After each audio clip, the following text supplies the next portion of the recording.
Our programs offer many languages. Please visit suprememastertv.com/schedule. Microplastics have been found in items consumed by us daily, such as sugar and salt. It's becoming clearer with each passing day that microplastics pose health risks to humans. Continue watching to find out more.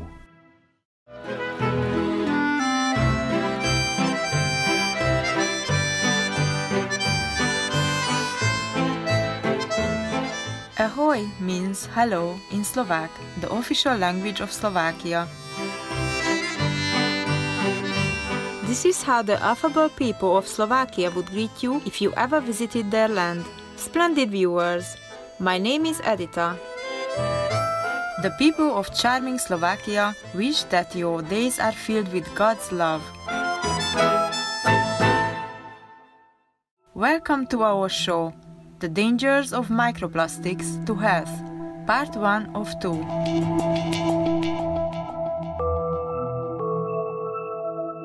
We are surrounded by plastic. It's used for food packaging, shopping bags, computer parts, cosmetics, clothing, home appliances, and so on. Plastics are made from a wide range of synthetic, semi-synthetic, and naturally occurring compounds. Scientifically speaking, these compounds are composed of repeating monomers, which are based on the bonding of carbon and other elements such as hydrogen, oxygen, sulfur, etc. It is these repeating monomers that make plastics strong, lightweight, and flexible. Because of these properties, plastics are very useful and an essential part of our daily lives. Since the mid-20th century, our tremendous reliance on plastics has fundamentally changed the way we live. Only recently has there been an increasing awareness of health consequences to humans from plastics. Additives such as bisphenol A linked to affecting thyroid function and phthalates, a possible cause of breast cancer and obesity, are incorporated into plastic during the manufacturing process to make it more durable. These are just some of the chemicals in plastics that have sparked scientists' concern. Plastics are currently produced at a rate of approximately 320 million tons per year, and an astonishing 40% of this amount can be classified as single-use, leading to unending piles of plastic waste. It is estimated that by 2025, plastic waste in the marine environment could reach 250 million tons if active measures are not taken. Potential health threats posed by plastics include scientific evidence that chemicals can leach out and enter our food, ultimately accumulating in our bodies. When the concentration of these chemicals reach a certain threshold level, it can affect vital body processes, such as those carried out by the endocrine system. Many parents are worried about bioaccumulation in children and how this will affect future generations.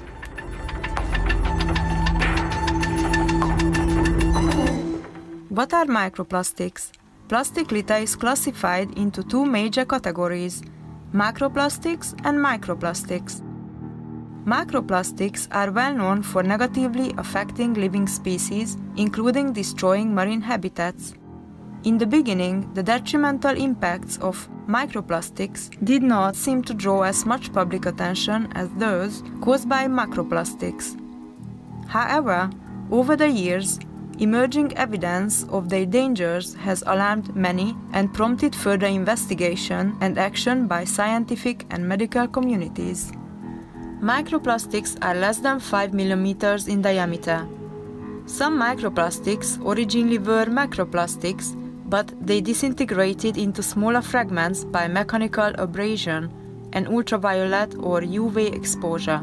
Other sources of microplastics include microfibers released when washing synthetic clothing, and microplastic beads in cosmetic products such as facial cleansers.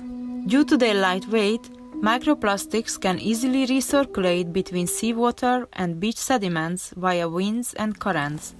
In the ocean, marine organisms such as fish, seabirds, and sea turtles can mistake microplastics as their food and ingest them. The consequences of ingestion can lead to oxidative stress and disruption of nutrient intake. Not only are marine animals endangered by the presence of microplastics in seawater, but algae are also victims of the toxicity leached from them. Microplastics have significant negative impacts on tissue, cellular and biochemical functions of organisms. The resulting deaths from microplastics exposure imperil biodiversity and ecosystems. A study of a Scottish wastewater treatment plant found that even though it reduced the microplastic concentration of effluent by more than 98%, it was still releasing 65 million microplastics into the environment each day. In the United States alone, an estimated 8 trillion microbeads, typically microplastics put in personal care products, end up in aquatic habitats daily after water is processed by wastewater treatment plants nationwide.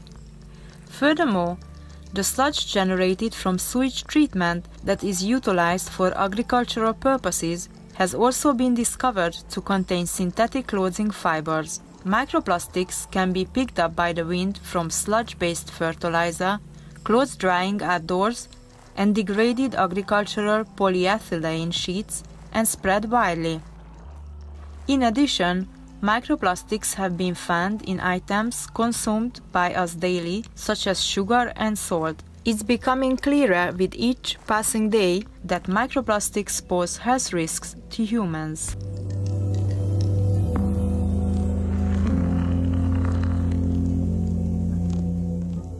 Microplastics can potentially contain endogenous chemical additives which are incorporated into plastic products during production. Consequently, these additives can leach into the external environment due to a lack of chemical bonding to the plastic polymer matrix.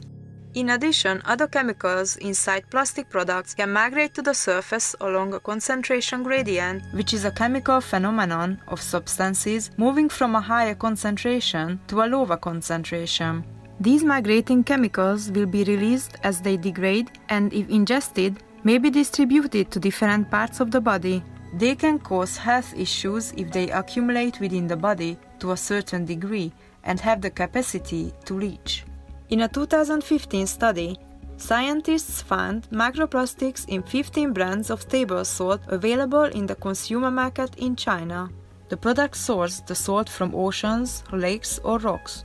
A grain of salt is small, but is still visibly distinguishable. So how small were those plastic particles that remained after the production filtering process? The scientists found nearly 700 microplastic pieces in size down to 45 micrometers in 1 kilogram of sea salt. Among them, the predominant plastic detected was polyethylene terephthalate, or PET, which is commonly used to make single-use bottles for water and other packaged drinks. The authors concluded the abundance of microplastics in sea salts was significantly higher than that in lake salts and rock well salts. This result indicates that sea products such as sea salts are contaminated by microplastics. It's been barely over a century since the invention of plastic in 1907, and there are now plastics in our salt.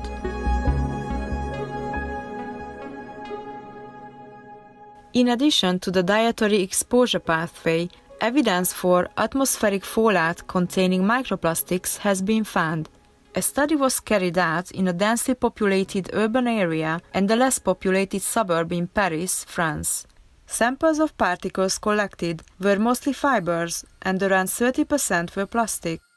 The data revealed that the concentration of plastics was higher in urban areas with more heavy rainfall.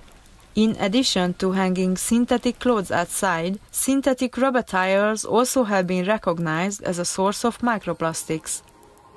From samples of particulate matter, or PM, collected in Japan, researchers found 0.16 micrograms per cubic meter of tire wear in the PM10 fraction, meaning that tiny particles of plastics with a diameter of 10 micrometers or smaller were drifting in the air.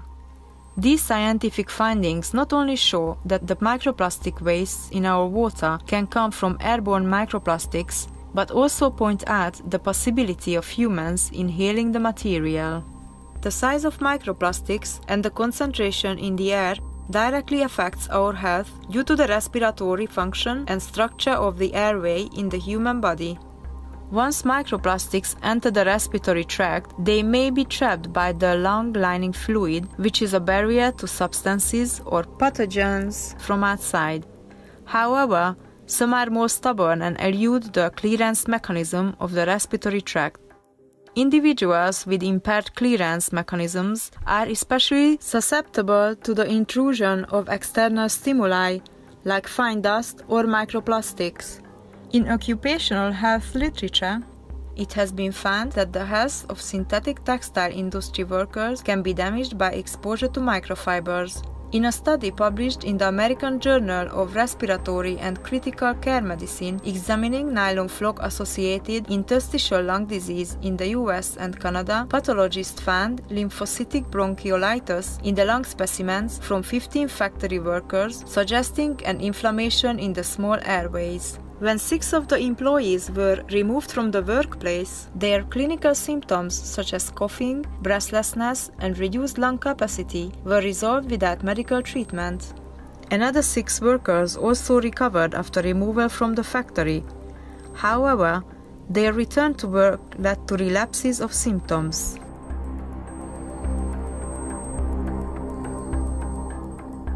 Please join us again on Saturday, January 23rd for the Dangers of Microplastics to Health, Part 2 of 2, where we will cover other ways microplastics can harm us, including disrupting our endocrine system. Sparkling viewers, thank you for your company on today's program. Up next is Supreme Master Ching Hai's Courageous Work for the World, Part 9 of 12 on Between Master and Disciples, right after noteworthy news. May you and your loved ones always be blessed with divine light. Our programs offer many languages. Please visit suprememastertv.com/schedule and suprememastertv.com/HL. Nos programmes offrent plusieurs langues. Veuillez visiter suprememastertv.com/schedule et suprememastertv.com/HL. Nuestros programas ofrecen varios idiomas. Visiten suprememastertv.com/schedule y suprememastertv.com/HL. Rancangan kami menawarkan banyak bahasa. Sila kunjungi suprememastertv.com/kehadapan schedule dan suprememastertv.com/kehadapan HL.